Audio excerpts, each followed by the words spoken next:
Super Saiyan हम में से बहुत सारे लोगों की फेवरेट फॉर्म है और ये बहुत सारे लोगों के लिए बहुत ही स्पेशल फॉर्म है।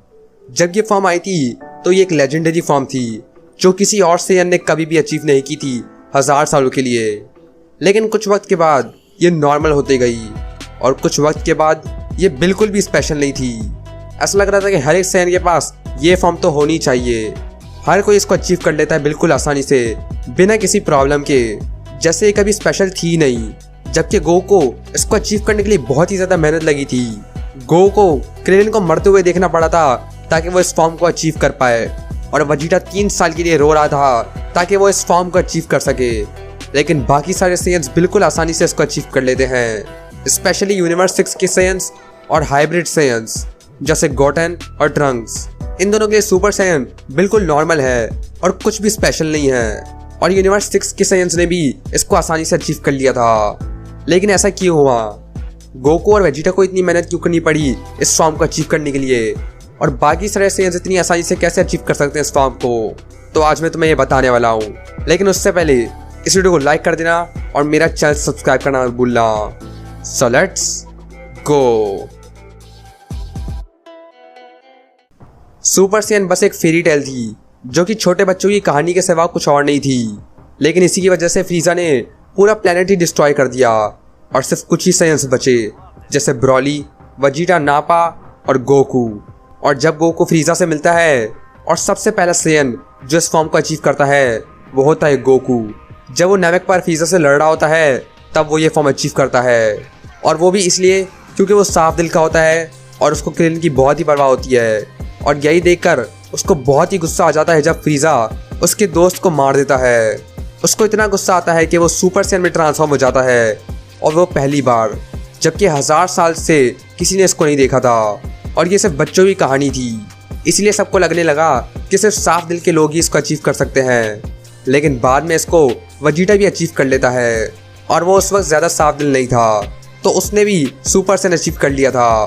फ्यूचर ट्रंक्स ने भी आसानी से सुपर सैयन अचीव कर लिया था।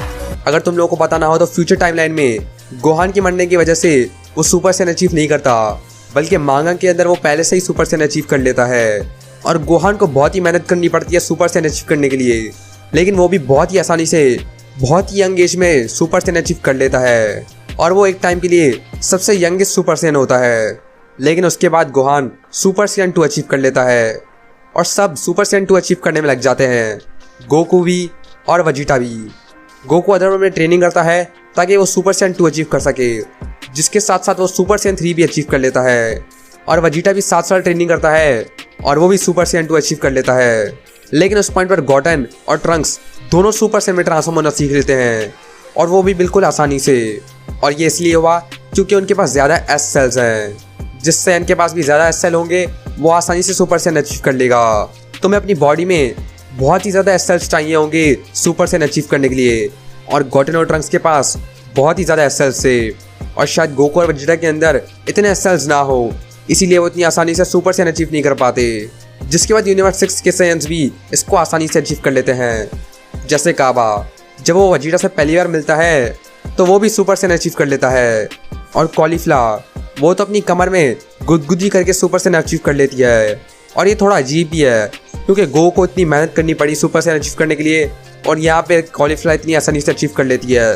और केल तो एक खतरनाक लेजेंडरी सुपर सैयन थी तो उसको तो कोई प्रॉब्लम भी नहीं हुई। एस सेल्स उनके पास ज़्यादा होते हैं जिनका दिल साफ होता है और वो अच्छे होते हैं। और यूनिवर्स 6 के सैयन्स बहुत ही अच्छे थे और वो यूनिवर्स 7 के सैयन्स की तरह बुरे नहीं थे। और गोटेन और ट्रंक्स भी बहुत ही अच्छे थे, उनके दिल में बिल्कुल भी बुराई नहीं थी, इसीलिए उनके पास बहुत ज़्यादा एस सेल्स थे और वो सुपर सैयन अचीव कर पाए थे। वहीं गोकू और वजीटा उन दोनों के पास ज़्यादा एस सेल्स नहीं थे। वजीटा तो बिल्कुल ईविल था, लेकिन उन दोनों ने ट्रेनिंग करके अपने एस सेल्स बढ़ाए और सुपर सैयन फाइनली अचीव कर लिया। और शायद इसीलिए 1000 साल तक किसी ने सुपर सैयन अचीव नहीं किया था, क्योंकि वो सब ईविल थे और वो सब बुरे लोग थे। वो कभी भी एक दूसरे की परवाह नहीं करते थे और वो कभी भी सुपर सैयन अचीव नहीं कर पाए और वो बिल्कुल भी ट्रेनिंग नहीं करते थे।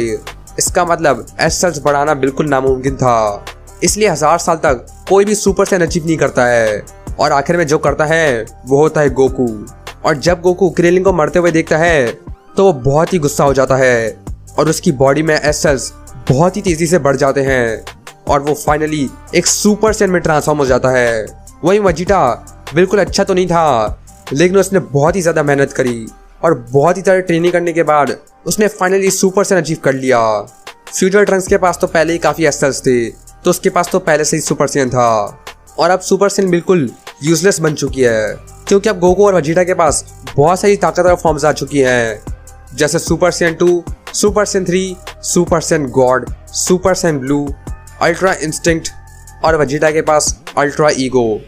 अब उनको सुपर सैयन बनने की कोई ज़रूरत नहीं है और अब गोहान के पास भी सुपर सैयन से ज़्यादा स्ट्रॉन्ग फॉर्म है और वो है बीस्ट गोहान। तो गोहान को भी सुपर सैयन की कोई ज़रूरत नहीं है। कॉलीफ्ला ने भी सुपर सैयन 2 अचीव कर लिया है और काबा ने भी सुपर सैयन 2 अचीव कर लिया है और केल तो एक लेजेंडरी सुपर सैयन है, तो उसको सुपर सैयन की कभी ज़रूरत ही नहीं थी। ब्रॉली ने भी आसानी से सुपर सैयन अचीव कर लिया था जब वो पैरागस को मरते हुए देखता है, लेकिन वो उसके आउट ऑफ कंट्रोल हो जाता है तो वो कभी भी सुपर सैयन नहीं जाता और उसके बिना ही वो बहुत ही ज़्यादा स्ट्रॉन्ग है। मतलब वो सुपर सैयन गॉड गोकू को बुरी तरह मार रहा था, वो भी अपनी इकारी फॉर्म में, तो सुपर सैयन बनने की उसको कोई ज़रूरत ही नहीं है। अब ये सुपर सैयन बस 2 कैरेक्टर्स ही यूज़ करते हैं और वो है गॉटन और ट्रंक्स, और ये भी सुपर सैयन 2 अचीव कर ही लेंगे कुछ ही टाइम में, क्योंकि ये दोनों ट्रेनिंग नहीं करते और इनका फोकस फाइटिंग करने में नहीं है, इसलिए ये कभी ट्रेनिंग नहीं करते और कभी भी नई फॉर्म अचीव नहीं करते। आखिरी बार जब सुपर सैयन काम आया था तो वो था बैटल ऑफ गॉड्स में, जब गो की सुपर सैयन गॉड की पावर स्विच ऑफ हो जाती है और वो सुपर सैयन में ही लड़ पा रहा होता है, क्योंकि सुपर सैयन ने सुपर सैयन गॉड की पावर को ही एब्जॉर्ब कर लिया होता है और इसी की वजह से गोकू बीरस से लड़ पा रहा होता है। मतलब आखिर तक सुपर सैयन ने गोकू की बहुत ही मदद की और अब सुपर सैयन बिल्कुल भी स्पेशल नहीं है। मतलब गॉटन उड़ना सीखता उससे पहले ही वो सुपर सैयन भी बन चुका था और उसको तब भी उड़ना नहीं आता था, तो ये बहुत ही ज़्यादा नॉर्मल बन चुकी है और बिल्कुल काम की नहीं है। और बाकी सारी फॉर्म्स के साथ भी ऐसा ही होता है, जैसे सुपर सैयन गॉड, जब से सुपर सैयन गॉड गोकू ने अचीव कर लिया है वो उसको कभी इस्तेमाल ही नहीं करता है, क्योंकि अब उसके पास सुपर सैयन ब्लू आ चुका है, जो कि सुपर सैयन गॉड से बहुत ही ज़्यादा तेज़ है और बहुत ही ज़्यादा पावरफुल है। तो सुपर सैयन की कोई ज़रूरत नहीं है और सुपर सैयन गॉड की भी कोई ज़रूरत नहीं है, उसको अगले लेवल पर जाना है, पिछले लेवल पर नहीं, और वो नेक्स्ट लेवल पर पहुंचना चाहता है। सुपर सैयन सिर्फ नामेक सागा के अंदर ही स्पेशल था, उसके बाद ट्रंक्स आया और सुपर सैयन बिल्कुल नॉर्मल बन गया। फिर उसको वेजिटा भी अचीव कर लेता है, गोहान भी अचीव कर लेता है, गॉटन भी अचीव कर लेता है, ट्रंक्स भी अचीव कर लेता है, काबा भी अचीव कर लेता है, कॉलीफ्ला भी अचीव कर लेती है और केल भी अचीव कर लेती है, और वो भी बहुत ही आसानी से। लेकिन सुपर सैयन अब भी मेरी फेवरेट फॉर्म है और मैं इसको कभी नहीं भूलने वाला। तो तुम्हें इसके बारे में क्या लगता है? क्या सुपर सैयन अब भी स्पेशल है या वो बिल्कुल यूजलेस बन चुकी है? नीचे कमेंट करके बताओ। अगर वीडियो पसंद आई तो इस वीडियो को लाइक कर देना, मेरा चैनल सब्सक्राइब करना मत भूलना, और मैं तो तुम्हें नेक्स्ट ड्रैगन बॉल वीडियो में।